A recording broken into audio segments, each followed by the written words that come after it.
back to Deborah's Paper Designs. This is part 2 of the coffee dyeing technique I use. This is just going to be real quick because everybody pretty much knows how to do this, but I just wanted to go over what I do since everybody has tried so many different techniques, and this is what works for me. I found this pan at Salvation Army for $2, and it's really great because it's rectangular. I put 8 cups of boiling water in there, and I use this coffee here. This is from Kroger. I don't know if you have Kroger's by your house. I used to use the dollar store coffee, but this is just much better with the color and everything. I think this is about $3 or $3.50.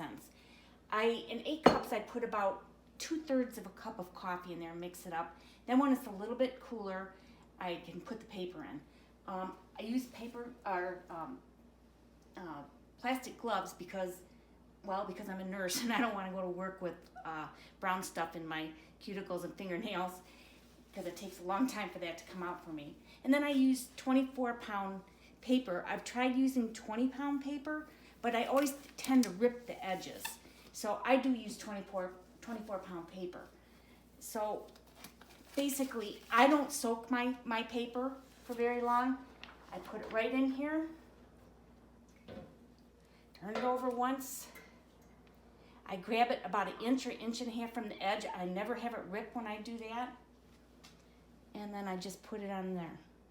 And if there's any big bubbles, I just kind of rub the bubbles out.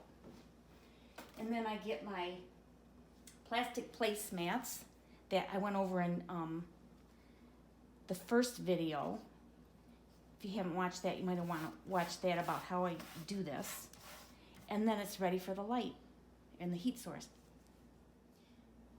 So when I do the coffee dyeing, I don't put a whole bunch of sheets of paper in the coffee mixture at one time because I always find I have a hard time unsticking them. And I don't let them soak in there for too long either, but that's just my preference. You can do whatever obviously works for you. But here's the part that really makes a difference, I think, in my paper. I tried everything about heat sources. I put it in front of my fireplace. I'd use the sun. Nothing works really well. And all of a sudden, I drove by a tractor farm store one day, and I thought, I wonder if a brooding light would work.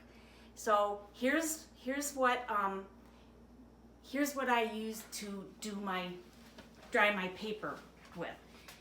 2 brooding lights from the farm store, and those are about $9 a piece or so.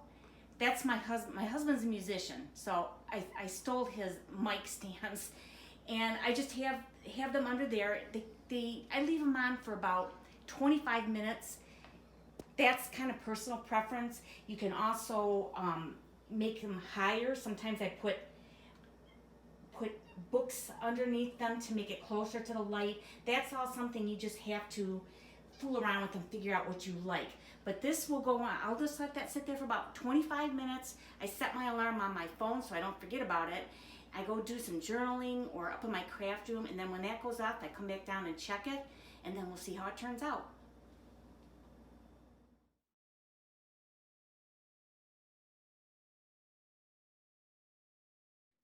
Okay, so we're back. These have been under the brooding lights for about 25, 26 minutes.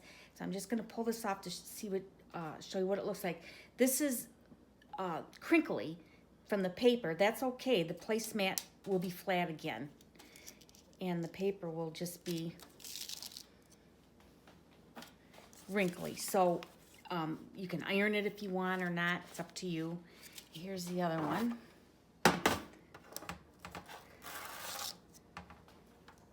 So those are the 2 designs I just did right there.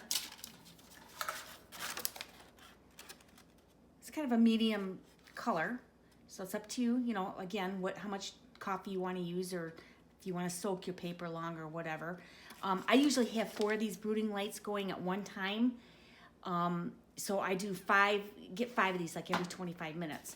And they do kind of cast like a pinkish orangey glow in your room. So if you turn off the lights at night, that's what probably all the neighbors are wondering what you're doing when your window turns pink.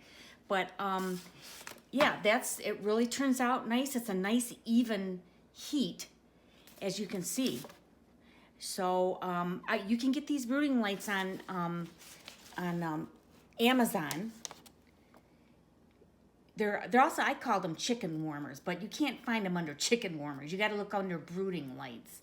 So anyway, that's what I do with my lace designs, and thank you for watching. Bye.